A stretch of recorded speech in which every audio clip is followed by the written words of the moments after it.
আসসালামু আলাইকুম। দেশে দেশের বাইরে থেকে যারা আমাদের এই ভিডিওটা দেখতেছেন সকলকে জানাই আন্তরিক শুভেচ্ছা ও অভিনন্দন। আমরা আগের ভিডিওতে আপনাদেরকে বলছিলাম যে বাড়িওয়ান জাতের মালটা চেনার উপায়। আজকে আপনাদেরকে আমরা দেখাবো জুস মালটা আপনারা কিভাবে চিনবেন আর বা জুস মালটা কোনটাকে বলা হয়। এই যে আমার সামনে যে আপনারা গাছটা দেখতে পারতেছেন, এই গাছটা হলো জুস মালটা গাছ। এই জুস মালটার বৈশিষ্ট্য হলো এটাতে প্রচুর পরিমাণে রস থাকবে।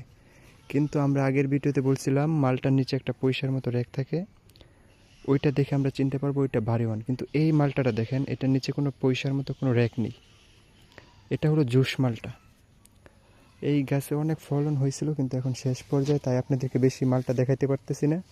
এই যে দেখেন, এগুলোর নিচে কোনো র্যাক থাকবে না, দেখতে পারতেছেন সবাই। এই যে এখানে কোনো র্যাক নেই, এটা সমান। এগুলাকে বলা হয় হলো জুস মালটা। এগুলোর মধ্যে প্রচুর পরিমাণ রস হয় এবং মিষ্টিও থাকে প্রচুর। যারা যারা আগে চিনতেন না, আমাদের এই ভিডিও দেখার পরে চিনলেন।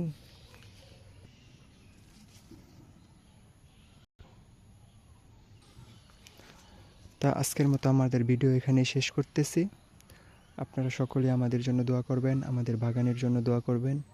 সামনে যদি আপনাদের এমন ভিডিও দেখতে ভালো লাগে আমাদেরকে কমেন্ট করবেন, আমরা সামনে আরও সুন্দর সুন্দর ভিডিও আপনাদের জন্য নিয়ে আসব। আসসালামু আলাইকুম, সকলেই ভালো থাকবেন।